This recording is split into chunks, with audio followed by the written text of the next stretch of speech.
Hello, welcome and good evening, ladies and gentlemen, to the season finale of the Dansk Automobile Sports Union F4 Esports Danish Championship for 2025, as proudly brought to you on the premier sim racing platform available only on PC, known as iRacing.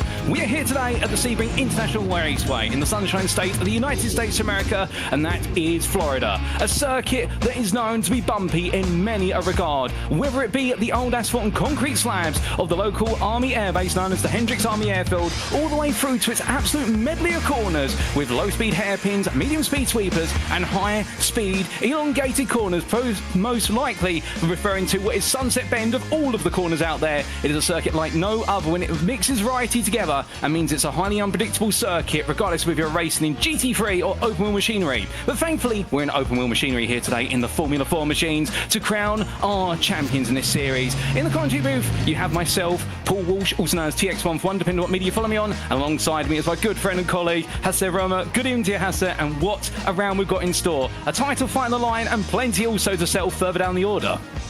Definitely so. It's going to be an incredible night of racing. I think we can safely say here, Sebring's such an unpredictable track, and a track that really has it all. Big braking zones for those overtaking opportunities, and of course, as you mentioned, Paul, I think what will be on every driver's mind tonight is just how these F4 machines are going to handle the bumps at Sebring, through Sunset, through Turn 1, basically down to Christensen as well, and these places in the track that really tend to offset and unbalance the cars. It's going to be a show. Oh, without a doubt. We've got such a show in store with two more races to go in what is our season finale and the perfect circuit to wrap it up. And there are the standings after what is 5 of 6 rounds with a drop score accounted for as well. And at the top is the battle between Molde Edrup and Victor Truslov-Nielsen. 9 points separate them. And then it is a sizable gap to P3 Noah Carlson, the man who just wants to hold on to third place in the championship coming into this round. And then it is a three-way fight for P4 between Marcus de Kilson, Kasper Ruto Andersen and Marcus Olsen. Nicholas Simonson, Sander Robert, Sebastian Bach and Asger Lauritsen completing up that top 10, and it is so tight outside the top 5. It's so tight at the bottom end of the top 5, and at the very top at the Premier, well, it's the battle of the two. And provisionally last time out, we thought Molde Edrup was your champion, albeit not quite. He's still got some work to do, and Victor Truslov-Nielsen could still pull the carpet out from underneath his rival. And so that means we can't take anything for granted until we get to that final checker flag of the season, and that's what we love to have in such a long championship. Definitely so, and just looking at it here, you've been doing the maths, Paul, and I'm going to take credit for it here. Molde Edrup, his lowest round score has been 32 points. That was from the opening round at Spa. He's ahead by 5 points, and on wins, of course, he's been picking up a lot of those throughout this season. He needs to improve his drop score count by 14 points. That means he needs to score 46 points overall tonight in order to secure the title, regardless of Victor Truslov-Nielsen's performance and whatever he pulls out of the bag tonight. Victor Truslov-Nielsen has a lowest round score of 36. That's from round 2 at Okayama, and he needs to improve by at least 6 points. That is scoring 32 if Edrup does not improve at all. And I've been thinking about this as well, like how can things play into the hand of the relative underdog here, Victor Truslov-Nielsen. And I think I know Molde Edrup's a good friend of his, is a teammate of his, so obviously they won't be wishing each other the worst in that regard. But if Edrup has a stroke of terrible luck and is pulled up into something in the first race and then has to start from the far back of the grid for the second one, that could make things play into the hands of Victor Truslov-Nielsen. So certainly everything to watch. And I think actually we made it sound a lot more closed off after 2 weeks ago, Paul, because well, frankly, we thought so. Malte Edrup has been winning so much. There's no possible way that it's still going to be open, but it is. Paul, I'm going to go back to you now because we're within qualifying. We're going to take a look at the standings shortly, and we are on board with our current championship leader, Malte Edrup.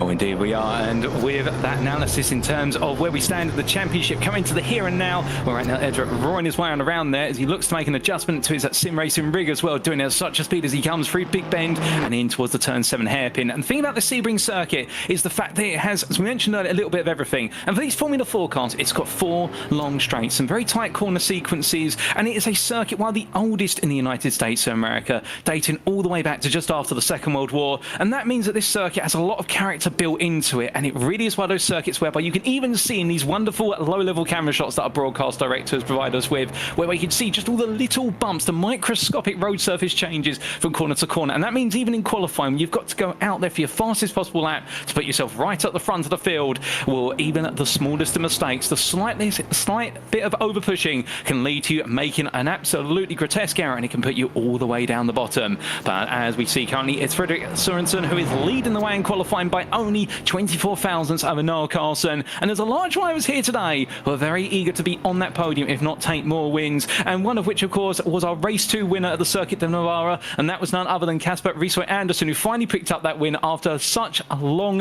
gap in victories and pushing for them time and time again. So the thing is, Hasse, it may not just be down to our 2 title contenders today. We could have plenty of drivers here who all put themselves right in the frame, and they're doing that in qualifying straight away. Yeah, definitely. So just a tenth of a second from Victor Troelsen Nielsen to the current second place sitter, that's Fredrik Sørensen, and then Noah Carlson just having ripped off the third place on the podium, if you will, from, at least provisionally, from Kasper Risoy Andersen. They still will have a single, maybe 2 laps.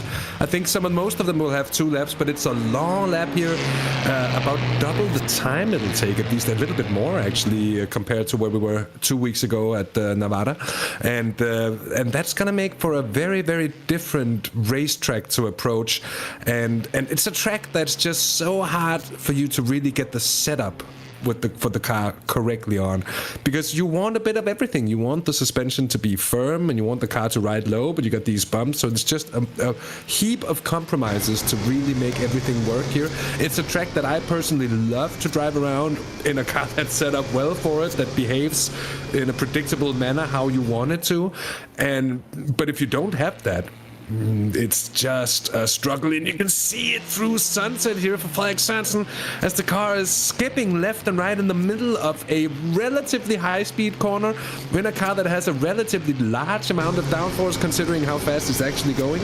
And this is gonna make for an interesting race, also just to see how the field will react to drivers and cars being unsettled mid-corner when they're going 2 and 3 wide, which I think they might just do in sunset at some point. I would not be surprised to see it at all. Here's Victor Troelsen Nielsen. He's coming in, we're on board.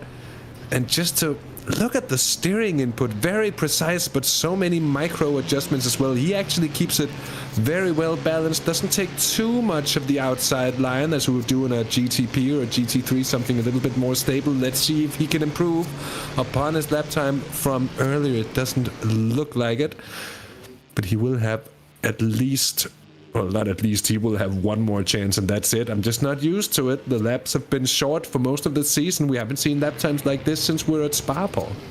Oh, 100%. And with the longer lap time here, with a lap spanning the best part of 3.74 miles, or alternatively at 6.01 kilometers, it is our longest lap of the season, excluding Spa-Francorchamps in our season opener. And it means we have really gone from long circuits to short circuits and back to a long circuit once again. And as our drivers roar the way around here, well, they're on to their final flying laps, or if they're not, they will have to be very shortly, given the fact that it's just over 2 minutes and 3 seconds to get a lap in here, or 2 minutes and 2 seconds if you're more the Edrup. But looking at Noah Carlson here as he makes his way now into Lamont corner. And a little bit of trivia for you, in the early days of this circuit, back when it was run on the old airfield runways, it wasn't quite as clearly marked as it is today, and a lot of drivers had to retire from races simply through getting lost and driving deeper into the local airfield. But as we see Noah Carlson not getting lost and finding his way, he doesn't either sat nav for that. We'll head into Sunset Bend and all the way through the long right hand. You can cut this many different ways, but he's going to go nice and deep before turning in. Absolutely fully committed. You can see the look at his face, absolute concentration. position and heading towards that timeline. What's it going to be as he comes on through? Currently P3, half a second off the pole. And does he improve there as he crosses that timeline? I do not think so, unless I'm mistaken. Meanwhile, Asger Lauritsen moves up there to what is P7, just ahead of Marcus Tukilson. Here comes Nicholas Vine, meanwhile, all the way through the long scoop. And as he goes, well, I think there's more change of the foot here, Hasse. Look at the lap time there from Malte Ebdrup, Paul, for almost half a second clear of second place. That is such a huge margin. I have no idea how he pulled that sort of lap time off. And we have Victor Troelsner Nielsen knowing that he has to absolutely send it to get anywhere near his championship rival. At least so far, it looks like they're going to be first and second on the grid as well, and in the according order. He does get closer. It's just about 0.3 of a second off now, 0.270 that is. So certainly not bad for Victor Troelsner Nielsen. I think that'll be enough to secure him a front row seat for the race start, Paul. It's going to be all important, but I don't think it's going to be as hard as we've seen on some of the other track we've been to. Okayama especially, it was really hard for the drivers to overtake. Here there should be more opportunities, but given the twisty nature of the track and that it isn't the widest track in the world, at least in some places, might also make it a little bit easier to defend. But I just cannot see with these cars and with the amount of slipstreaming that you get from being behind someone else, at least if you're close enough, I just can't see it being a dull one here. I think we're going to have a lot of action. Oh, definitely. I'm with you on that. And qualifying comes to a close. 10 minutes of qualifying's complete, and we'll shortly walk you through that grid. But Mulder Edrup leading up the way there in qualifying and laying down a marker. So here's your grid then for race number 1 of the season finale. And Mulder Edrup takes pole position for Arctic Sim Sport by Drup DK by the best part of 0.3 over Victor Trudev Nielsen. Then on row number 2, it's Noah Carlson and Gustav Killer ahead of Kasper Riese Andersen and Fredrik Sørensen. Keep your eyes out for both of them on row number 3. They're very fast drivers. Asger Lauritsen starts P7 ahead of Marcus Tukilson. A great little rivalry between those two has been going on all season. We then have Nicholas Simonsen and Luke Reimer completing your top 10, with row 6 going to Nikolai and Peterson and Marcus Olsen. That's your 6th row. Row number 7, it's Magnus Jørgensen ahead of Nicholas Vine. And then we have Sender Brobert ahead of Mads Luna, who starts P16, with Vitus Bever for RS Competition Esport P17 ahead of Gustav Wimbur. And then last but not least, Kasper Tønsted, the rookie of this season. He starts his journey P19 in his penultimate race of the season. The number 20 driver there will just be keeping his eyes open and seeing what opportunities he can claim. But the grid is gradually filling up here. The sun is shining down, and well, as our drives grid here has it, I mean, it's going to be a long journey. Those 20 minutes, it won't be too many laps that we have, but the thing is here, like you said earlier, they are going to be tense and exciting laps. And well, there's the man who knows all he's got to do is stay one step ahead of his teammate but main rival, and that is Mulder Edrup versus Victor Trudev Nielsen. But both of them locking in here and ready to go. Yeah, definitely so, and it's a run that we're not used to seeing from a standing start here at Sebring. Usually every race here will be a rolling start, so just getting the grip on the concrete surface is going to be quite difficult, and there could be drivers struggling with it in these machines. We must be getting close. I was about to say, Paul. Looks like we have pretty much everyone gridded up. Maybe a few cars at the back, 1 or 2 still missing, but that'll be about it. I think the drivers are... well, they're going to be maybe a little bit sad, just like we are, that it's coming to an end. It's been such a good series. It's been such a good amount of fun. It's been some of the best racing I have ever seen on this platform, and in general at all, actually. And here we go, actually, Paul. It's about time. All right, without further ado, it is going to be for race number 1 of round 6 of the championship. The lights are on, and it's lights out, and away we go here at Sebring for the first time today. And it's a good launch there by Mulder Edrup. Immediately as they roar the one down, everyone immediately scooping into the tyre if you're not too free wide as they come into the opening bend. And as they roar the way through a left-hander with that lovely drone shot there, following that behind what is our 5th place man of Noah, what is Kasper Riese Andersen, and free wide they go then in towards turn number 3. Hard on the brakes. It's going to be a battle around the outside here. And Gustav Killer just holding the middle ground as they now make the way in towards turn number 5. This is absolutely brilliant racing between them, and Riese Andersen in the end surviving that. Looks at Gustav Killer having an absolutely phenomenal start and showing no fear in terms of battling with his rivals immediately. And once they make the way through Big Bend, now it's going to be line astern for a brief moment as they all coming down. You can see there a quick peek from Victor Nielsen looking up the inside as they make the way over our camera there in towards the braking zone, getting very close, a bit further back there, and we'll get very tasty and testy between a couple of drivers. Number 13, Asger Lauritsen, they're having a small tap off of what Nikolai Peterson by the looks of things. But all the drivers here safely through the opening half of the lap, Hasse, and already now we're seeing our leaders starting to open up a little bit of a gap. But the fighting's not over yet further down the order. No, and you're wondering if Victor Trosler Nielsen is going to be as diplomatic with his fighting as we saw 2 weeks ago at Navarro, because he certainly waited a long time to make his move on Malte Ebdrup there. He might do the same thing here, but I have a sneaking suspicion it might kick off a little bit earlier between the two, as we see two wide further down the field here as we're on board with one of the Arctic Sim drivers. This is Luke Reimer, I think. 3 wide, that is, must be. And that's a big moment there, Luke Reimer in the 19 machine, but just about keeps his composure and just about gets it. Oh, and I say that a moment too soon, I'm afraid, because that is a huge incident. And I think that is Reimer into the barrier. His race 1 will be over for tonight, I'm afraid, Paul. That was a massive shunt there. Oh, it was, and I believe that was Luke Reimer and Nicholas Vine coming together as they made the way down through Bishop and in towards what was Le Mans Corner. We'll have to try and get a replay of that if we can and see what happened there, try and dissect it. But meanwhile, through Sunset Bend, it's not over yet in terms of 2-3 wide. You think they're battling on the final lap of the race, not the opening one, as they make the way down the start finish straight here. And well, the number 13 of Asker Lauritsen has been pushed all the way down the order, but he's not giving up here. He's absolutely sticking in it to win it as he goes side by side there with what is Mats Luna. And Luna in the end gets the inside of turn number 1. Lauritsen's going to go deep, and Magnus Jørgensen, meanwhile, tries to now find a way in the number 14 to squeeze in amongst all of this and try and pick up the places. A small lock up there into turn number 3 from our leader in that pack. And as they come through that left-hander, through turn number 5 and on to the curvature, oh my goodness, a big wobble and a big spin there. And I believe that was Vitas Bever going around after pushing it so hard coming out of turn number 5. But in the end, end up in the barrier. What is our third driver then having to tow to the pit lane? And well, all the battling going on at back here right now, it's absolutely endless. And these drivers all fighting over what will be a short number of points. But to be fair, and to them, these points mean just as much as a race win. Yeah, that was a bit of an unlucky moment for Vitus Beber there, just taking a little bit too much of the outside curb. It's very steep, and these cars will not take kindly to that. They'll be unsettled by way less than that. So he did a good job to keep it, but he was on the receiving end of a heavy tank slapper. So we're still now on board here on the top of the screen. Oh, that's the replay from before. My apologies. I think the situation with 3 wide here, not quite. I think this is the incident with Reimer. A little bit of touch. They tangle. He goes off, comes back on. And for now, you think he's good. Maybe thrown off a little bit. But just makes that slight bit of contact.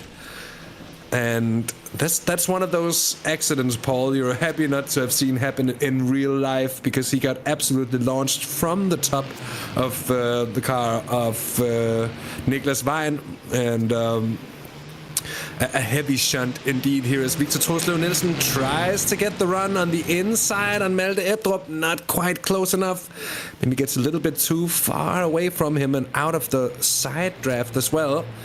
A slight gap then down to Gustav Kiele, Kasper Rishøj Andersen, Frederik Sørensen, and Noah Carlson has all gone past as well on. Well, I'm looking down the order to see what happened to our Gustav Kiele's up in 3rd place. So what a flyer from the 11 car. I thought he'd been out because I saw Kasper Rishøj Andersen back in 4th place. But that has been courtesy of someone else. I think Noah Carlson in the number 3 car, Paul, who lost a few positions on the previous lap. And I wonder what happened to him in that situation. But interesting to see that the top 2 drivers haven't been able to really break the toe down to Gustav Kiele, Kasper Rishøj Andersen, and the rest of the bunch who are still in with a fighting chance here. Oh, 100%. And it does look as though here for Victor Trosler Nielsen, we saw that little peek into turn 1 to see whether he could potentially go for the move. But he's got to play this smart here in the fact that because he is the championship chaser here, he needs the points more than Malte Ebdrup needs to. And he'll be aware of the fact that his better consistency over the course of the season technically is hurting him a little bit in this drop score format, whereby he needs to score more compared to his rival in order to gain some points in this round. But leaving all the mathematics outside the door for now, one thing that also there, and we're talking about Gustav Kiele in P P3.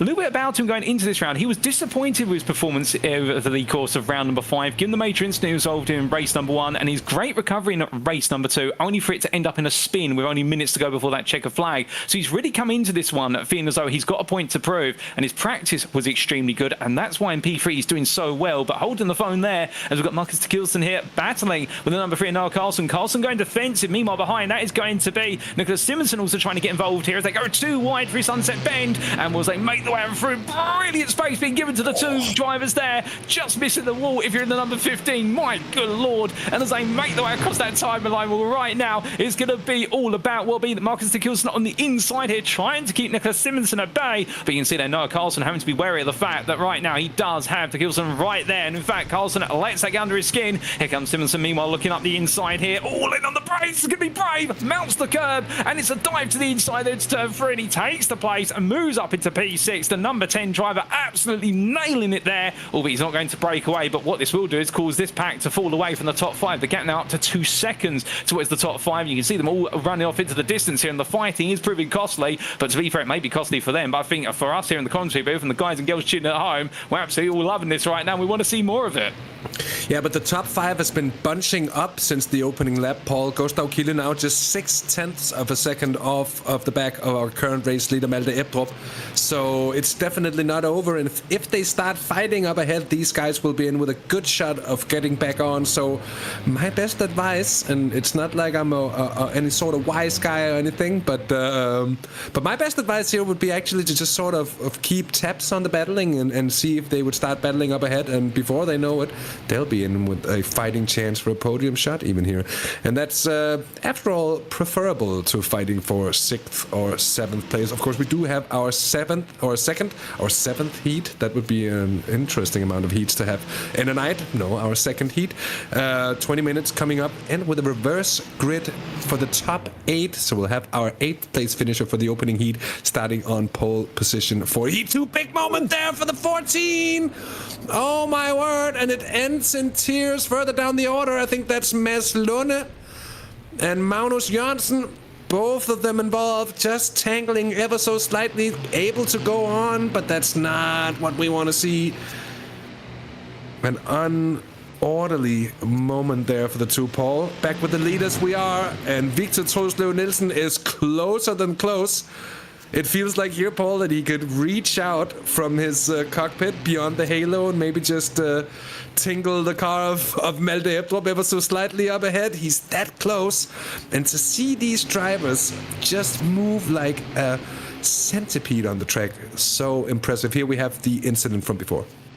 As they're making their way through it, just a little bit of a wobble there coming off of the left-hand curve of turn number 15, and that wobble there, I believe, being for not as Mads Lunde, but I think for Magnus Jørgensen, and in the end, Lunde being in the wrong place at the right time to end up coming into the scene of what was an impending incident. And well, brilliant replay there to show what happened. It's those fine margins. That's the thing. When these incidents happen between our drivers, it's not because they're being careless. It's because they are driving on the edge. And a number of the drivers were saying in the build-up to today, the one thing they've taken away from this season is how you have to be on the edge for every lap and every corner. And speaking of which, here comes the move around the outside for Victor Nielsen as he looks at the move all the way through. This is going to be very brave, and he's going to get to the inside here through what is turn number 11 in towards 12 and 13. Gustav Kille also thinking about getting involved here. We'll keep it clean, lads. We don't want to see the championship end up in the grass. And as they come through the right hand, Malte Ebdrup gets back ahead by the smallest of margins, albeit it's not over yet, because now they'll be making the way 2 wide in towards Bishop Corner at turn number 14. Through left hand, they go 3 wide almost. There's Gustav Kille says, you know what, I can get into the fun. And meanwhile, we ride on board here with 4th place man Kasper Risoy Andersen, who wants to go for even more wins here. But right now he's going to be playing the patience game as the 2 in the lead start to battle even more coming out Le Mans Court. That's a run wide. I believe that's Victor Trosløv Nielsen who runs out into the grass and cuts the weeds for a little bit. But they make the way down the back stretch here, heading all the way out towards Sunset Bend. Gustav Kille looks to the inside. This is going to get very, very tasty. He's got barely any room. The wall's so close, and as they head in towards Sunset, it's 3 wide. And right now, place your bets. Gustav Kille gets ahead. He goes all in. Meanwhile, Risoy Andersen backs off there and lets Sørensen in. And as they come round for the final corner, we're at the halfway point of race number 1 of the day. And Kille now leads this race as he comes across the timing line. But hold the phone, it's not over yet. As we can see, it's going to be Malte Ebdrup one side of him. Meanwhile, Trosløv Nielsen at the other side. 3 wide, they go into the opening corner. And Malte Ebdrup sweeps around the outside here. Meanwhile, it's going to be on the inside. Fredrik Sørensen going all in. And right right now. They're not giving us a single breather as they come into the break zone for turn number 3. And Sorensen versus Riso Anderson. They're going to fall back to a battle for P4, but it will be Riso Anderson who gets ahead. They're going around the outside through turns 4 and 5. And at long last, that whole sequence of brilliant battling comes to a brief pause. But goodness me, I mean, what an absolutely incredible moment. And it's still not over.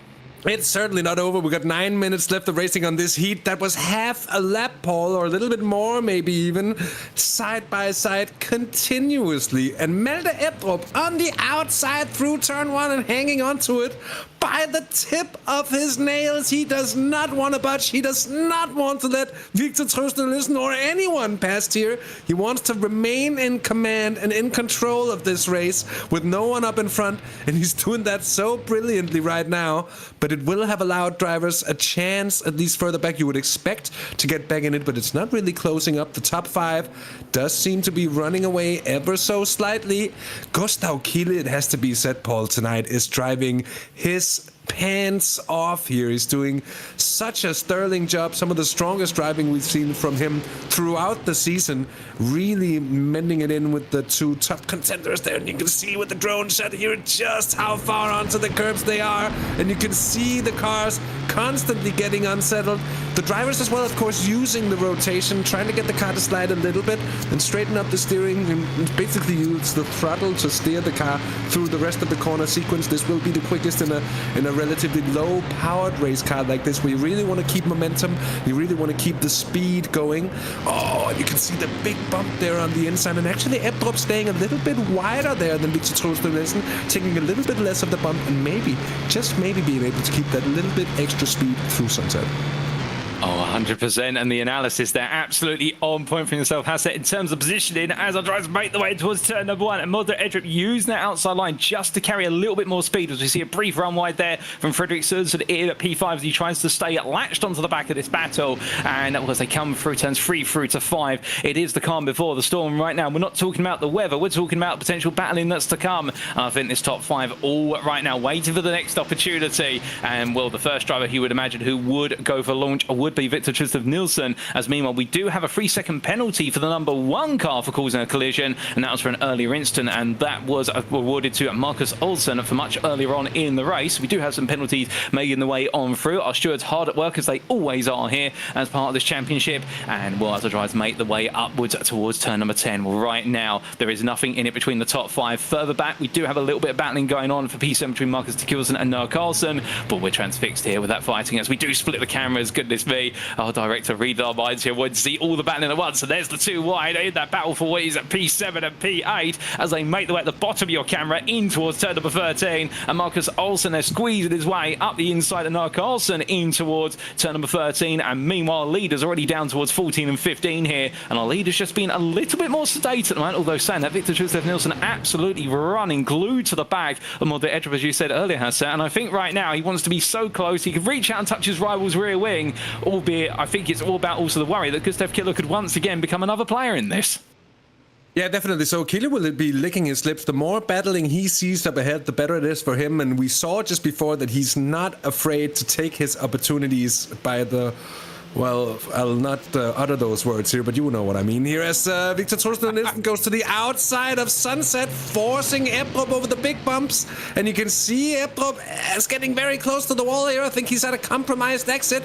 This time around, Victor Trøsten Nielsen's going to move to the outside of turn 1 and maybe try to do to Malte Ebdrup what Malte Ebdrup did to himself and Gustav Kiele a few laps ago.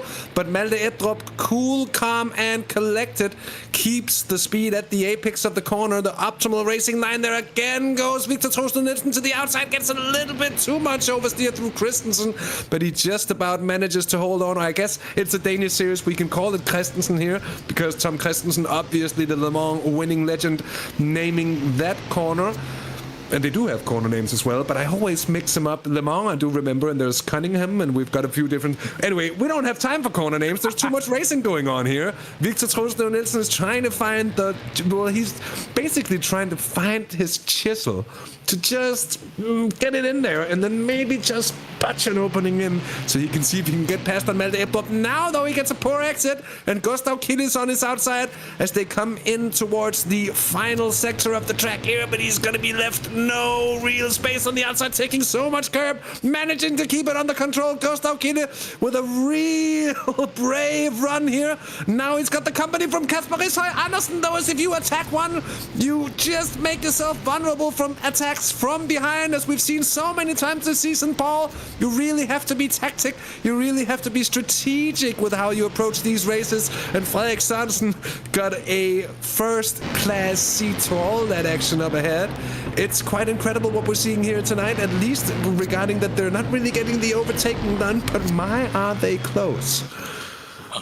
100%. I agree with you there. It's so close. I mean, I can't imagine what their heart rates must be in those cockpits right now, but I can tell you one thing, my heart rate is going through the roof here just watching this. The sheer anxiety, but also excitement how close they are. But here comes a move then for P4. This is going to be Frederik Sørensen up the inside of RaceSpotTV Andersen as they make the way on through, and RaceSpotTV Andersen backs off. They're tucked immediately back in, not wanting to run too close to his rival. In fact, he switches back to the outside now, so this becomes a bit more of a fight for P4. This will just release the top three slightly going on to what will be the penultimate lap of this race. We've got 3 minutes to go. Goodness me, time flies when you're having fun. And as they make the way round for turn of 1, that's going to be a lovely sweeping move there from RaceSpotTV Andersen to retake P4. But Gustav Kille falling back a little bit off the back of Victor Truslov-Nielsen, but he's building himself up to another attack shortly, as all 5 of these drivers all in it to potentially win. And further back, meanwhile, we've still got that battle for P7. It's not ending between Marcus Tikilson and Marcus Olsen. Whatever scripts they got to say they calm the fighting down, they've torn that up and thrown it in the bin. They're writing their own script here, which is there in an absolutely lovely little ding-dong battle between the number 1 and the number 15.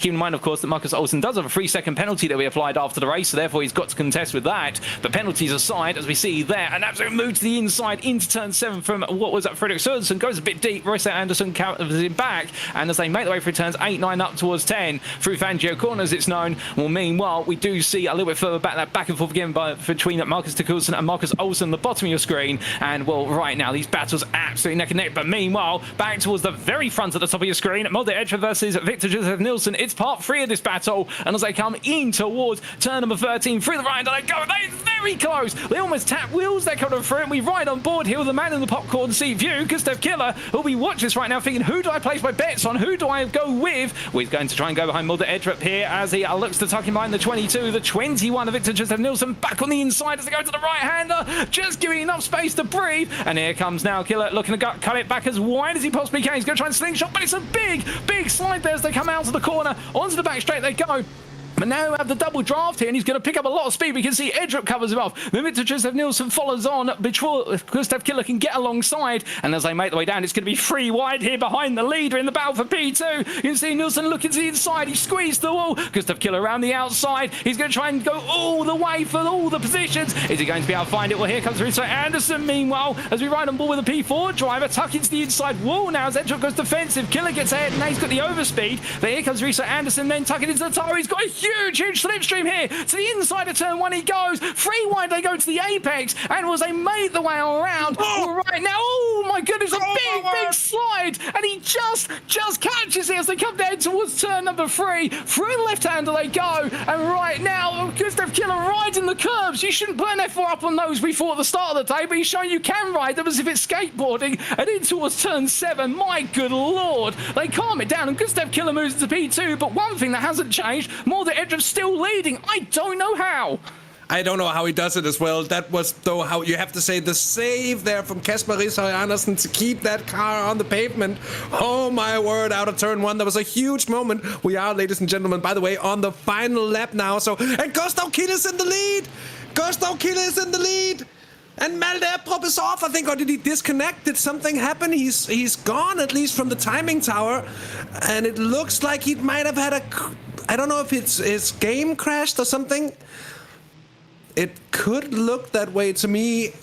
And that would be an absolute disaster. We got Gustav Kille leading into the final sector, Paul. And Malte Ebrup, he cannot believe his luck. He's had good luck for most parts of the season. That is sort of the worst luck you could have at any sort of point here. Now Gustav Kille is trying to defend it from Victor Truslov-Nielsen, moving up on the outside here into the final complex. They will have the back straight to do and down to Sunset as well. Just about with the front wing underneath the car ahead there. Gustav Kille, I've never seen a car do that without ramming someone off in front. This is incredible. And Kasper Ishøj Andersen gonna make sure there are gonna be 3 wide into sunset yet again. Maybe an opportunity for Frederik Sørensen, who's got a good run here, Paul. Into sunset they go for the final time. Well, they make the way through the final corner. The checkered flag gets ready to wave, and Gustav Killer's going to try and hold it round the outside. It's going to be a drag race then to the line. Victor Joseph Nielsen on the middle of the road. Meanwhile, here comes Riso Anderson trying to go to the inside, and it is just going to go to Victor Joseph Nielsen, literally by a hair, and that is going to be his third win of the season. Casper Riso Anderson takes P2. Gustav Killer takes P3, just not having enough momentum in the end. And my good lord, the top four separated by 2 attempts. You can see how much that means to Victor Joseph Nielsen. The emotions flow, and my good lord, we couldn't have asked for a more unpredictable end to that race, with the sudden retirement of Mulder Edrup, which would be the equivalent of an engine blowout in reality. And well, there are your results, ladies and gents, your provisional results subject to any stewards' inquiries. Victor Joseph Nielsen, your winner by 400ths over Casper Riso Anderson, with Gustav Killer completing a top 3, not even 600ths between them. Frederik Sørensen at P4 ahead of Nicholas Simpson, who held on to P5 in the end, with Marcus Olsen finishing P6 in a row, but he will get a 3-second penalty that will demote him down to what will be P9, and it will promote what will be Noah Carlson, Asger Lauritsen, and Sander Broadbear up positions, and Nikolai M. Peterson completes your top 10. Meanwhile, best of SP11 is Marcus Tekilson. Let's not forget about his brilliant battle with Gustav Wimber earlier on in the race. Mats Luna there, P13. Mulder Edrup with that surprise retirement. P14 is classified ahead of Magnus Jørgensen, and then we saw a lap down Kasper Tunstedt, Luke Reimer, and the retirements of Nicholas Vine and Vitus Bever. But what a race, what a finish. And well, we've got to come straight to our race winner, Victor. What a result. I mean, we're speechless here at the Conti. If you look absolutely speechless, how does that feel to take a victory in the closest race of the season? I have no clue what to say.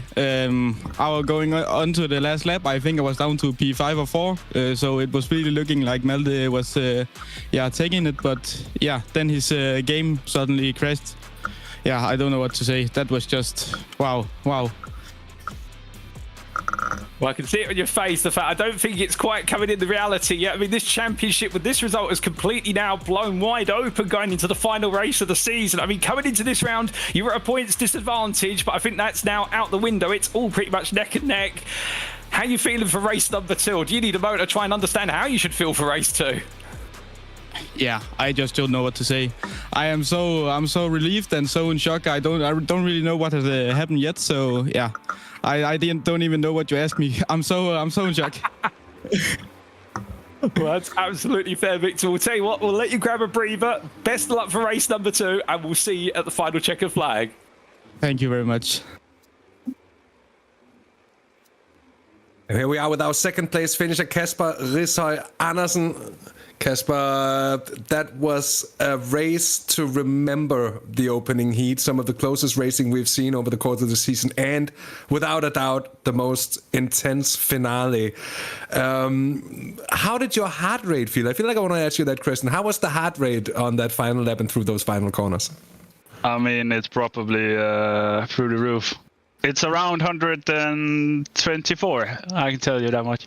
So no, it was some crazy last laps. The first 3 laps were okay. We were settling the top 5 guys, I think, and then we go a bit away from the guys behind, and suddenly Victor and Malte started fighting, and it got pretty intense, to be honest. And then the final lap was absolutely amazing. A nice battle for the whole top, actually. It was really respectful and clean.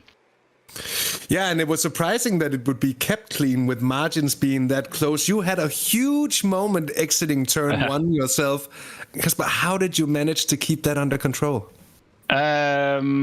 Of course, a bit of luck, but also I just felt like, okay, now you really have to keep it, because I've had one incident. I think it was on Donington race 2 where I was in second place and slightly hit the curb. So I took experience from that and then took it with me here. But how I saved it, I don't know. Luck. It looked absolutely insane. It's one of the best saves I've ever seen, Kasper. Congrats on a brilliant podium finish, on a brilliant second place in Heat 1, and best of luck to you as well for Heat 2. Thank you so much. So, Paul, an incredible round of racing here in the opening heat tonight has left me, well, speechless. And my draw, well, I'm not standing up. If I was, my draw would be hitting the floor. It just went straight to my belly and in between the legs, basically. I've rarely seen anything like that. That final lap was just incredible, and to see that kind of racing being pulled off so closely and then without any huge incidents, without it all ending in tears, except of course for Malte Ebdrup. But that's something else when the game freezes. It's just the worst possible time to get hit by that stroke of bad luck there for Malte Ebdrup, isn't it? Oh, 100%. It could happen at any point in the race. It could happen to any race and any round this season, but it has to happen in the season finale all the time. So you can feel for Malte Ebdrup, but what he's got to do now is just regroup and say, right, I know I can't improve my score going into what is the second race, but what I can do is take as many points away from my rival and try and make that championship come to me. And he's got nothing to lose now. He's going to be starting from towards the back of the field, whereas, meanwhile, Victor Trzew-Nielsen will be starting at P8 in that race. So therefore, it's going to be two very different races between the drivers in terms of how their approach, but one man's got it all to lose, the other one's got it all to take, and in between them all you've got drivers like Kasper Andersen, Gustav Killer, who all just want to take some points for themselves. There's just so many stories now to play out. And one other thing as well, just before we get set for race number 2, remember how we opened up a Spa-Francorchamps with plenty of 3 and 4 wides? It feels like we've gone full circle from what was the start to the finish in terms of the intensity of the racing. Yeah, it's been good throughout the season. Of course, it was something else at Spa, because Spa being Spa with those really long straights and the huge width of the track. But here at Sebring, it's been just incredible as well. And half a lap side by side for the two leaders at that point. That was incredible. Aske Lauritsen placed 8th in the opening heat. He gets pole position ahead of Noah Carlson. Markus Olsen there in third place. Look out for him for this second heat. He could be one to watch. Niklas Simonsen as well in the number 10 car, joining him on row 2. Frederik Sørensen and Gustav Kille joining each other on the 3rd row of cars. As we move down the order, it's Kasper Rishøj Andersen and Victor Trzew-Nielsen 7th and 8th on the grid, ahead of Sander Broberg and Nikolaj Pedersen rounding off the top 10. Then it's Markus Terkelsen and Gustav Vingborg just outside of the top 10 with Mads Lunde and Magnus Jørgensen. Then Malte Ebdrup 15th on the grid here. A huge mountain to climb for him. Let's see how the championship leader coming into these races are going to handle it. Kasper Thunstad 16th ahead of Luke Reimer, Niklas Meyen, and last but very much not least, Vitus Beber in 19th. And I feel my heart rate rising already in anticipation of what's about to happen here, Paul. It was so intense this first heat that to think we're going to have it again, but with the reverse grid as well, which has thrown chaos into these races throughout the season already, and certainly wouldn't hold back to do so again, I think, here at Sebring. It's going to be one to watch, ladies and gentlemen. If you need to do something, you've got a few seconds now, but otherwise it's going to be eyes glued to the screen for the next 20 minutes here. Oh, 100%. You've summarised it absolutely perfectly, Hasse. And we've only got 1 or 2 drivers now to take their slots on the grid. They haven't got long, and in fact, I believe they are now all in place. So those lights will be going on shortly, and when they do, it will be the final time this season. Race 12 of 12 after what will have been 6 weeks of racing. 12 weeks when you put all the separation in, and we are here for what is that final race. There's still a championship on the line between Victor Trzew-Nielsen, who starts this race P8, and meanwhile Malte Ebdrup, who starts from P15. He's got it all to do. But here come the lights then, ladies and gentlemen, for the final time this season in where's the F1 Esports Danish Championship, brought to you by DASU. It is time at Sebring to decide who's our champions, because it's lights out, away we go here for our final race. And immediately there, it's a good start for Aske Lauritsen, as meanwhile Noah Carlson tries to tuck him behind. He can't find a way to the wall, so instead he has to go around the outside. And as they make the way too wide into the opening corner, we could already see a very different style to start from the front runners here in the fact. A little bit more 2x2 as they make the way up towards turn number 3. A big run wide there from Wildfire Drives further down the order. As they come into turn number 3, well, our leader already been given a bit of breathing room here as it's side-by-side battle between Markus Olsen and Noah Carlson. And coming out to turn number 5, I think they start to settle their differences just in time here, as now here comes a roaring charge from what is the number 10 of Niklas Simonsen, who's going to try and make his way up the order as quickly as possible and try to make a break of his own. But down in towards turn number 7 they go, 2x2, 3x3, a little bit further back. Gustav Killer right in the middle, big block up there from Wildfire Drives. I believe that's Niklas Simonsen who's gone on straight there, unless I'm mistaken. And indeed, it's the Victor Joseph Nielsen, who we can see there in the foreground of your camera, tucked in behind Nicholas Simonsen, who had that big lock-up, and the field now makes its way line astern these Formula 4s up in towards turn number 10. Well, it looks like it's been a relatively safe start for drivers Hassett, although as soon as I say that now, here comes the move from Simonsen, and just behind, we've got a bit of a move here from Mulder Edger. Oh, goodness me, and that's Gustav Killer into the grass. Gustav Kilis into the grass, and I don't know what happened to him there. I'm sure we'll get a replay in a moment. Malte Ebdrup is up to 10th already on the opening lap here, Paul. That is quite the lap to pull off, to be very honest with you. Kasper Risøy Andersen has done a really good job as well, climbing from 7th to 4th. Noah, of course, Markus Olsen switching places with Noah Carlson. There we have it. And I didn't quite pick up if there was any contact, and there was like in the bunch of cars, so maybe a better view here. Yes, indeed, and that is the car of Niklas Simonsen, the number 10 machine, making contact with the rear end of the 11 car, and that might just be something that I know the stewards will be having a look at it. Let's see what they come to decide here. What a strong start from Ebdrup, though. He's up into 9th place already, as we see some heavy battling behind here. That's Markus Terkelsen, Gustav Wingbo, and Luke Reimer involved in this as well. And another 2-wide battle, maybe even some pushing and shoving going off. Further down there, oh, Reimer getting the squeeze there. Oh, and there's contact, and Luke Reimer manages to catch it. More chaos up ahead. I'm not sure Luke Reimer would have gotten unscathed from that, Paul. He might have had a little bit of damage to the car. But up ahead, it's still Eske Lauritsen, still Markus Olsen, then Noah Carlson, Kasper Risøy Andersen, and Victor Truslev Nielsen now sneaking in to the top 5 there, Paul. Yeah, indeed, he's making some progress there as he pushes forward, but having to take this small steps at a time. And I think for Victor Truslev Nielsen, he knows that Mulder Edrup's not going to be too far away as he tries to pick up the places. We already have always a 10-second penalty to the number 10 for causing a collision, so that's going to Nicholas Simonsen, and that was the contact with Gustav Killer, as I almost stumble over my words there, given the intensity of the race, and it's making me speechless. And well, Markus Olsen, meanwhile, whilst all that's going on, the number 1 driver charges into P1 as they head in towards turn number 13 through the right-hander, and meanwhile Noah Carlson says, well, if Markus can do it, then surely I can do it too. But here comes Kasper Risøy Andersen making his way around the outside of Asker Lauritsen as they head in towards turn number 14, and he just suddenly makes his way into P3. I think for Risøy Andersen, afterwards that second place finish in race number 1, I get the feeling, Hasse, he says to himself now, you know what, I think I can go for P1 again, given the fact I can make P2 happen here at Sebring. And he shows that in the fact as he makes his way out to turn number 15 and 16 and on towards 17 he goes. He tucks in, it's long line astern right now. You can see there in the time down the left-hand side of your screen, ladies and gentlemen, the position gains, and Mulder Edrup 7 places gained in less than 2 laps. He is absolutely flying.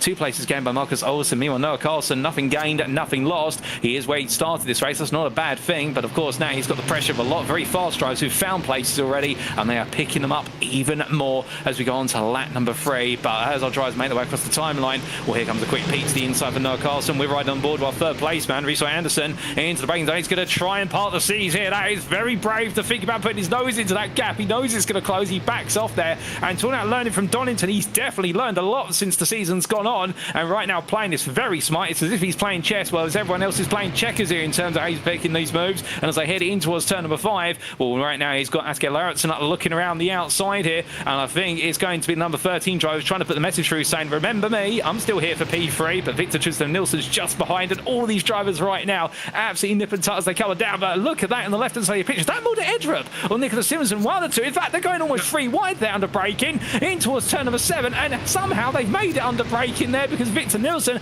just sneaks to the inside there of what is Risøy Andersen. He gets P4, and I don't know where Asker Lauritsen's disappeared in all of that, but it's still 2 wider as they headed towards turn number 10. Asker Lauritsen has dropped, 4 or 5 places in the space of just a few seconds there, with the chaos coming down towards the hairpin.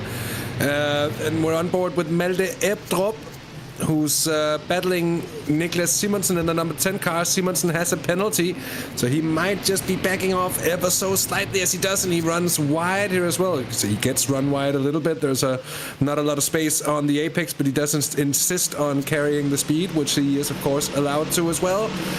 Now, side by side again, here's we're on board with Niklas Simonsen, with Nikolaj Pedersen taking the position, and Simonsen, now the victim of circumstance as there's a slight contact. Gustav Kiele narrowly avoids it there. And that's just before Le Mans. He's just checking the car. It looks to be fine, I think. As he didn't seem too phased while getting back up to speed again, but I'm afraid it's going to be very, very hard for with that 10-second penalty, of course, taking that into mind as well for Niklas Simonsen to come back into contention for anything here tonight. Victor Troelsen Nielsen now up into 4th place. Malte Ebrup on his tail. He's up into 5th. So there will be a hot battle ensuing for the championship candidates there. Malte Ebrup, Victor Troelsen Nielsen, Kasper Rishøj Andersen still just biding his time in 3rd place as there's a move from Markus Olsen. Slight lock up, and Noah Karlsson is not having any of it as well. And these front 5 guys have been performing so well. Oh, just a slight wheel-to-wheel contact there. I think the best thing you could say about that for Simonsen is that he would have most probably avoided damage there. As to the inside goes Victor Troelsen Nielsen in the 21 car, and he just narrowly misses, I think, Kasper Rishøj Andersen in the 12 ahead of him. Or maybe the angle of our camera just made it look so. It might have been a little bit more under control than I'm making it sound, and here we have it, a drive-through penalty from the number 14 car for causing a collision. So there'll be a drive-through for Magnus Jørgensen for causing a collision. He's at the back of the field already. I think he might have taken that drive-through penalty, if I'm not completely mistaken. He's fallen down the order. Frederik Sørensen just getting past Aske Lauritsen here as well, Paul. And we're 8 minutes into this race already. As you said in Heat 1, time is absolutely flying when you're having fun. And there's bucket loads of fun to be had watching this racing. At Sebring, here goes Malte Ebrup on the inside. Oh my word. Picking up some grass, doing a bit of the botanizing there on the outside of the mount, just managing to keep it composed there, Victor Troelsen Nielsen. But he's got company in behind. The big advantage for Victor Troelsen Nielsen is that he is in the slipstream of other cars as well, so there isn't that huge advantage. As Markus Olsen and Kasper Rishøj Andersen duke it out just behind their 2 wide as well. Here Victor Troelsen Nielsen, Malte Ebrup side by side. I think Malte Ebrup was ahead by the apex, but it's now Victor Troelsen Nielsen as they cross the line for another lap of racing here, Paul. On as they go on to another lap, heading towards the halfway point of the race distance now, and the gloves are coming off here. If they weren't already off at the start of today, they definitely are. Oh my goodness, that is a big defensive block there for the number 21 of what's Victor Troelsen Nielsen, trying to cover off Nikolaj Pedersen, who was trying to look to go to the inside there and firmly slamming the door, shutting his face and saying, no, you're not allowed here. It's me and my championship rival. We don't need any outsiders. But as they come through turn number 6 and in towards 7, well, Nikolaj Pedersen's not going to disappear like that. He's still here in a flash. He takes a bit of grass with him. And as they come down towards the braking zone, you can see Mordy Edrup there on what is the inside. Meanwhile, Nielsen on the outside. Onto the brakes, are going to turn 7. The 2 rivals, they're both run each other a little bit deep. And you can see that Nielsen's having to take to the escape line there, which is across the dirt, in order to be able to survive that and stay on course. And, well, meanwhile, here comes Nikolaj Pedersen now, as it's a big run up onto the curb there for what is Troelsen Nielsen. In towards turn number 10 they go.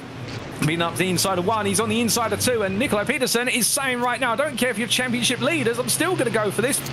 As they come up through with turns 11, 12 and 13. And, well, you would imagine that right now, for Mordy Edrup, given he's up in a P4, he feels like he can break away, but he's got to try and get away from a very stubborn, he's absolutely stubborn as a bad rash right now on his backside. And that is Nikolaj Pedersen, who's absolutely gluing himself to the 2 championship leaders and wanting just to get stuck into this. I think he's been wanting to do this since the start of the season. And right now he's getting his prime chance, as the top 3 is not really breaking away either. The next driver up the road, only half a second, is a Kasper Rishøj Andersen. A big run out wide there, and that Mordy Edrup going out that way. He's kept it planted, he's kept it going in a straight line, and, well, pretty much doing the same as Victor Troelsen Nielsen. But goodness me, they were running on the ragged edge of adhesion here and then some. And that's not to forget the 2 free wide that's happening in the rear of the picture there, but we're staying towards the front, as this is going to be a long look round the outside for Markus Olsen versus Kasper Rishøj Andersen, as Rishøj Andersen has a big slide there going through the final corner. They're 2 wide now heading towards the timeline, and as they cross the line this time, it is going to be at least another 4 laps laps, including this one, as they head down towards turn number 1. But goodness, as Molde Edra had to go defensive again against Nikolai Peterson. And right now, the only one thing that seems to be certain here, Hasse, is that Noah Carlson is being given a little bit of breathing room in the lead as they head into turn 3. 2 by 2 they go. And in the end, well, it is going to be Molde Edra who just holds off Nikolai Peterson for now. And likewise, Kasper Russo Anderson holds on to P3. But I don't think it's going to be long before we see that change again. And I think it's going to be a very, very welcome breather for Noah Carlson up ahead. He's been at the lead of this race since the start, basically. What a duel between Markus Olsen and Kasper Rishøj Andersen for the second place at the moment.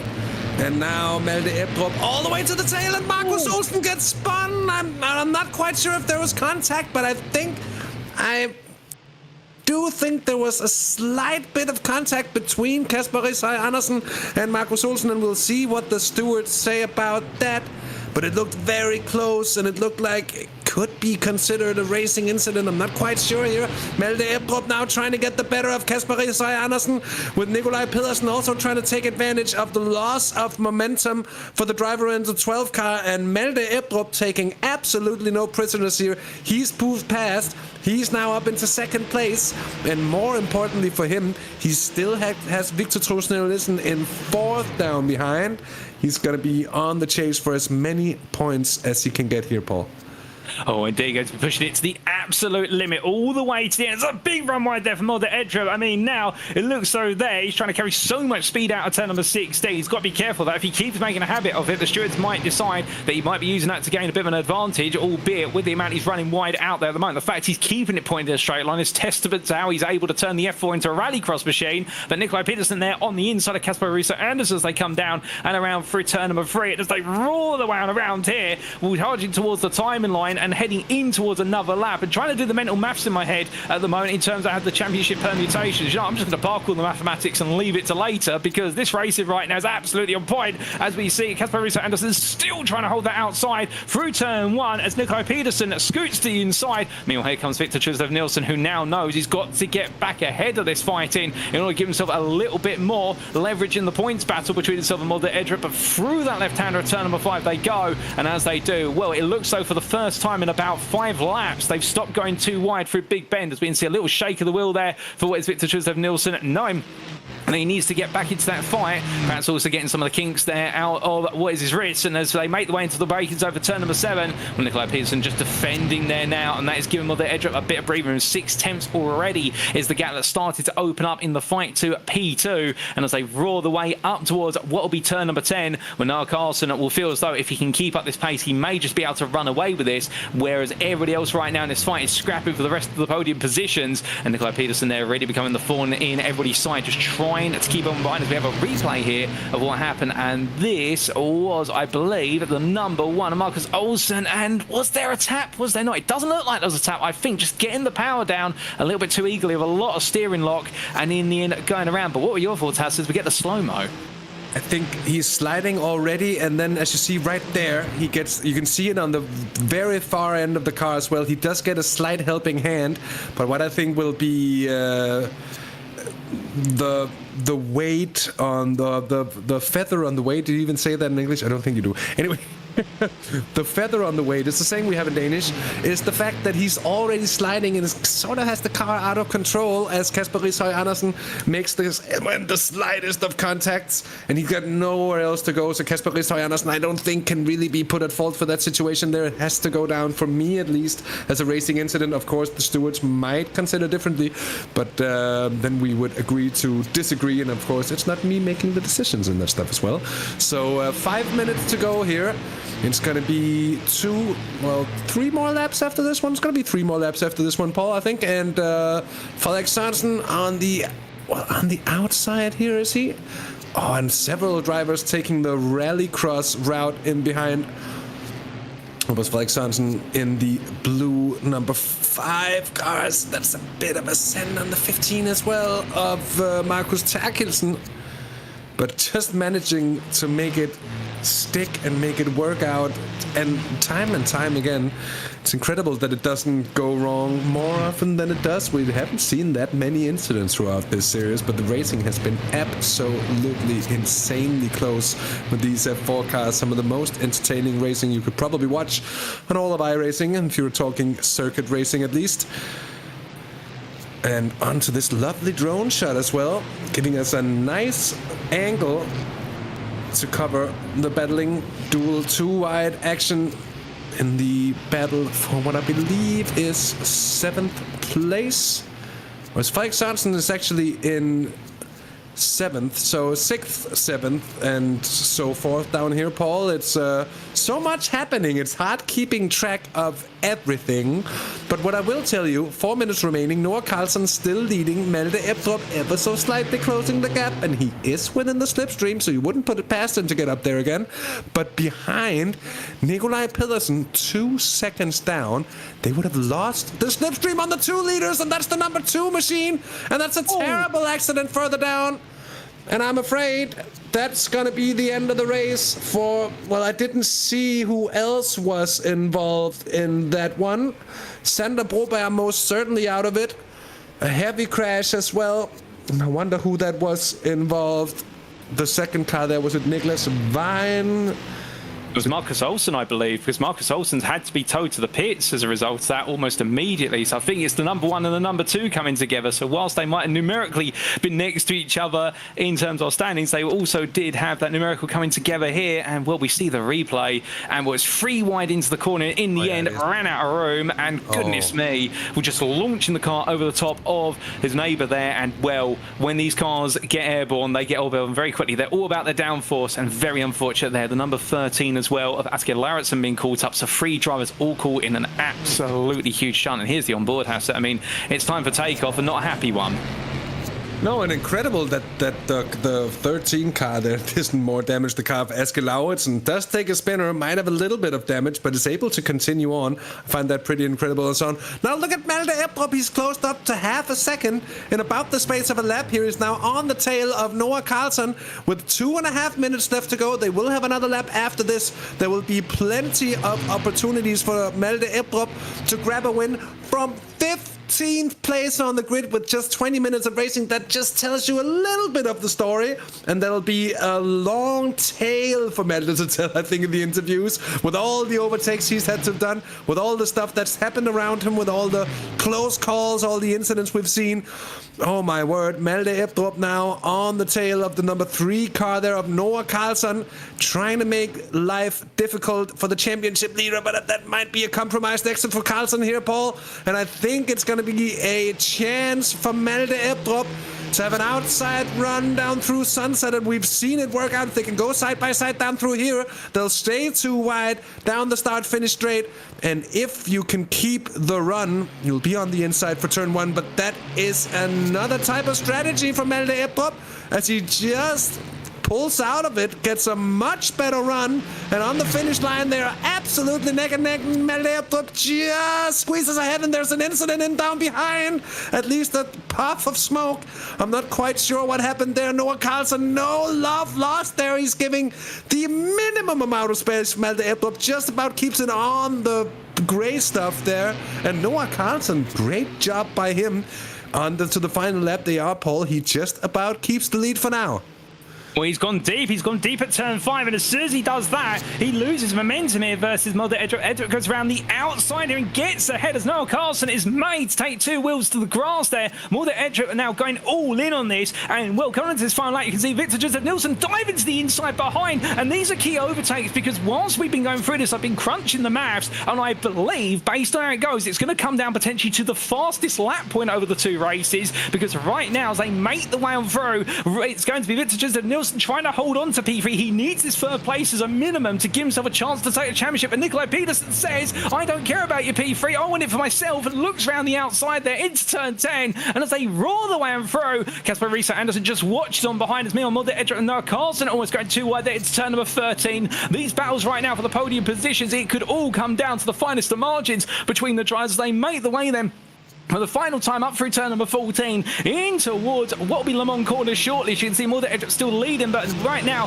Nielsen's got to find his way through. We're looking back from the race leader then as the number 3 stands prominently there into Le Mans corner. It's all going to be about a long charge out to turn number 16, the drag race here. And you can see right now, Noah Carlson, I think he would duck down in that cockpit if he felt as though it gave him more speed there, trying to reduce the aerodynamic drag. But as they make the way on the back straight, you can see behind as well there, the Victor Joseph Nielsen looking to go around the outside. Noah Carlson trying to do the same here, and as they head through the final corner, he started his day P15 in race number 2 after the heartbreak end of race number 1. He roars his way out the final corner. It's a drag race to checkered flag, but I think for Mulder Edrup, he crosses the line, and I think with what is Nikolai Peterson P3 behind Noah Carlson and Kasper Risa Anderson, Victor Joseph Nielsen completing your top 5, I think provisionally, ladies and gentlemen, Mulder Edrup may have just done it enough to take the championship crown. I'm not going to confirm it because I've got it wrong last time on the broadcast, and I'll put my hand up on that. But as they come to line with cars missing some parts there as well, it has been a dramatic end with Luke Reimer P6, Gustav Wimborg P7, and we're looking all the way back here to what is a wounded number 13 in the form of Asger Lauritsen making his way in towards the final quarter. It is a dramatic end to the race, and well, my goodness, we're going to have to try and get some mathematicians and some calculators out here as the race does come to its close, and our last driver makes his way to what will be that time in line. And well, there are the provisional results, ladies and gentlemen, subject to any stewards' inquiries. Mulder Edrup from a P15 start after the retirement on the final lap of race 1 finishes your winner. The longest drive from the back of the field, but becomes your winner by a 10th, if that of Noah Carlson, who did incredibly well to finish P2. Nikolai Peterson was P3 behind and just held off Kasper Risa Anderson and Victor Joseph Nielsen, who lost out at the end on the final corner to fall to P5. Luke Reimer was P6, a further 7 seconds behind. Gustav Wimborg P7 ahead of Mads Luna, with Nicholas Stevenson and Gustav Killer in the end completing your top 10. Bester SP11 was Niklas Wein ahead of Marcus Tekilson, and it was Kasper Tunstead who a 13th place finish to seal his deal for this racing week ahead of Magnus Jørgensen. And then we did see Fredrik Sørensen completing your top 15. Asger Lauritsen was your last lead-up finish at P16, a lap down to both Sander Brobert and Marcus Olsen with their huge shunt at what was Le Mans corner on the penultimate lap. And then Vitas Viver, the sole main retiree, 8 laps down in the end, P19. But goodness me, as the embers fall, ladies and gentlemen. Well, over to you, Hasse, to interview our race winner and have his full story. Malte Ebdrup, perhaps the most incredible performance of the season for you, and that's saying quite a lot with the wins you've had, with the sort of dominance you've had as well, with the performances we've seen from you as well. 15th to winning in a race that threw so much chaos about. I'm expecting your story. If you had to tell everything from this race, we'll probably take the rest of the evening, right? Yeah. Unfortunately, I had a disconnect in lap 1 on the last lap where I was leading, so that was really sad. But yeah, I just tried everything in race 2 and managed to get a good start and catch up Noah and take the win. So overall, I'm happy about the Heat 2, but unfortunately, I don't think it's enough to win the championship. I'm not quite sure about that. I'm not going to make any promises because I think we've put our necks on the line saying something that was wrong in terms of the point standings before here from the commentary booth, and we don't want to make that sort of mistake. And I think I'll leave Paul, he's the math brain of the two of us in here, so I'll leave him to it. But we're on the fence about it, and we'll have to see. But with a win here that was incredible. 7 position gains in the first laps and a half. That reminds me of Senna at Donington. Yeah, it was a really good start, and I managed to not get involved in all the crashes. So, it was a really good start. And from what I can see, I think this is unofficial, Malte.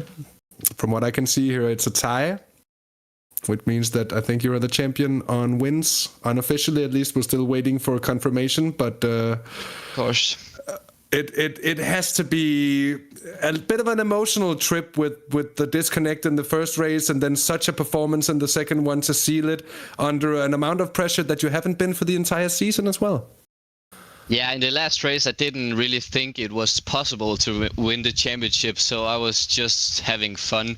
I want to have a good last race, and I just gave it all, and yeah, managed to win. But yeah, let's see what the standings are. But I am not quite sure. But I'm crossing my fingers. So let's see. Well, if nothing else, Malte, you've given us an incredible season's worth of racing, of performances, of wins as well. We're clapping our hands here from the commentary booth, and what an incredible performance here in Heat 2 as well to possibly turn it around. Congratulations. Thank you so much. See you. See you. So we're going to go over to Paul, who's ready with Noah Carlson. Well, with all results being provisional, we should point out, ladies and gentlemen, one thing that's not provisional is I think the happiness coming from Noah Carlson right now. Noah, what an absolutely brilliant drive. You've put on some fantastic drives this season and a P2 to wrap up your championship campaign. And most importantly, we believe provisionally securing that P3 in the championship that you told us you were chasing all season long. How does it feel to have ended your season on a high? Yeah, amazing. As you said, the goal was just to finish third in the championship this race and keep the position. Well, with that goal in mind, let's go into a little bit of the racing. I mean, it was absolutely back and forth. Race number 1 was full of theatrics, and race number 2 as well. I mean, you led that for so long. And at certain points, we thought you were going to be breaking away, but it looked so in the closing stages, either Mode just caught up or you ran out of a little bit of steam. Yeah, he was just too fast. He catched up to me and overtook me. So that was not as satisfying as it, not as satisfying for me at least. Well, it may not have been the satisfying end compared to what it could have been, but when you reflect on the season as a whole, I mean, we had a fantastic day of racing here at Sebring. You were right in the thick of it in both races, and I think that's been your story of the season in the hunt for P3 in the championship, in that you've really just enjoyed the battling from round to round. Yeah, absolutely. I mean, I did the best I could, and I knew that Victor and Malte was, going to take the 2 first places from the very beginning. Well, still, to be fair, you've got one win you can take over everybody, and that was the race 2 win at Spa-Francorchamps. So you've got that one victory you can always keep in mind. Yeah, absolutely. Well, no, we'll leave you there. But congratulations once again on what is provisionally P3 in the championship and a phenomenal end to your season. And thank you for joining us in the interview room. Yeah, thank you. And I think we're going to now come to Hasse to have a chat with Victor Joseph Nielsen. Yeah, Victor Joseph Nielsen, incredible race in Heat 2, and from what it looks like here, it's going to be a tie on points between yourself and Malte. That means Malte takes it on countback for wins. But you certainly gave a fight here tonight, and as I said, that's unofficial. Yeah, I think you are, unfortunately right. I think we are equal on points, but I can only be mad at myself and look at what I did today. I can only look, to myself. I'm not, as you can hear, happy right now, but of course, P2 in the Danish championship is still good, but when you are so close, it's bitter.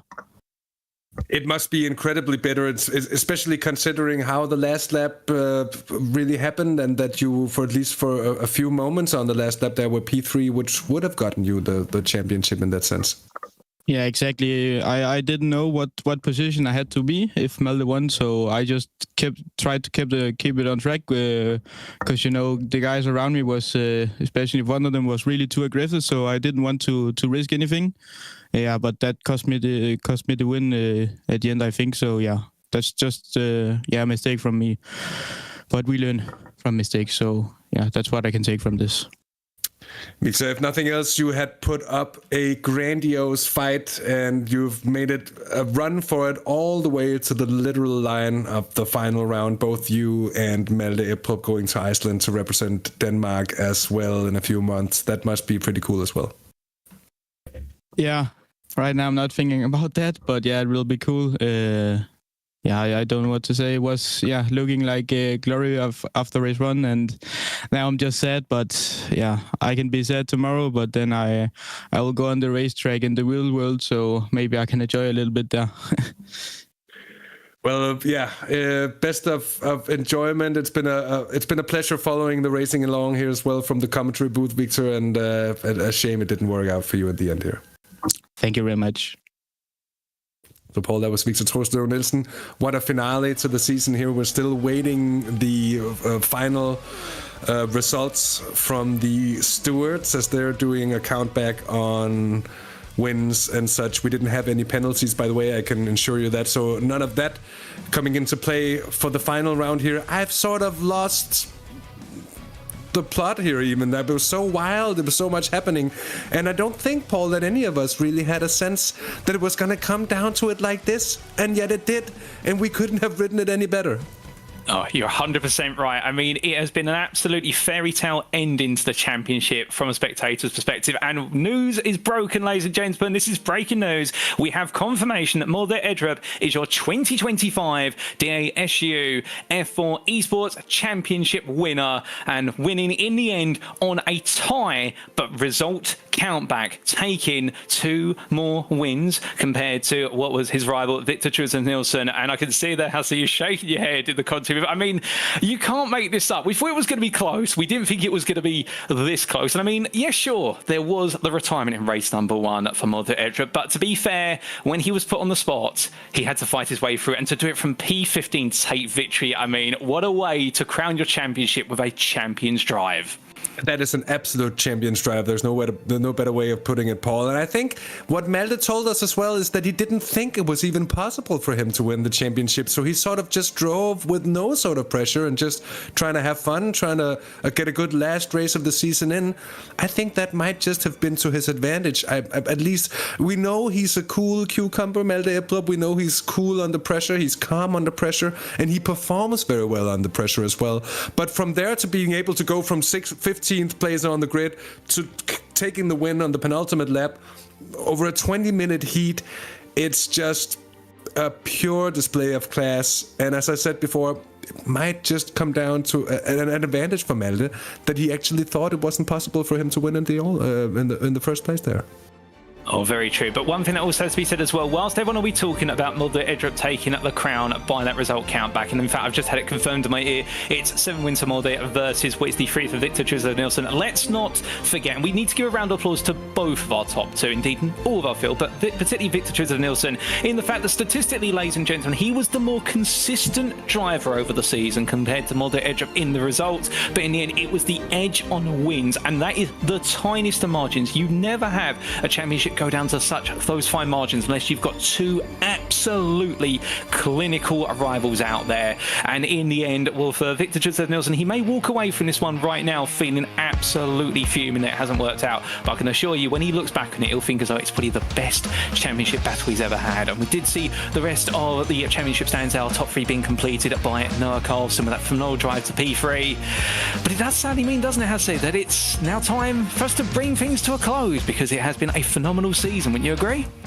I would absolutely agree, Paul. It's been a phenomenal season's worth of racing. It's been such a pleasure commentating on it. It's been such a pleasure sharing the booth with you as well. We've had an absolute blast doing it.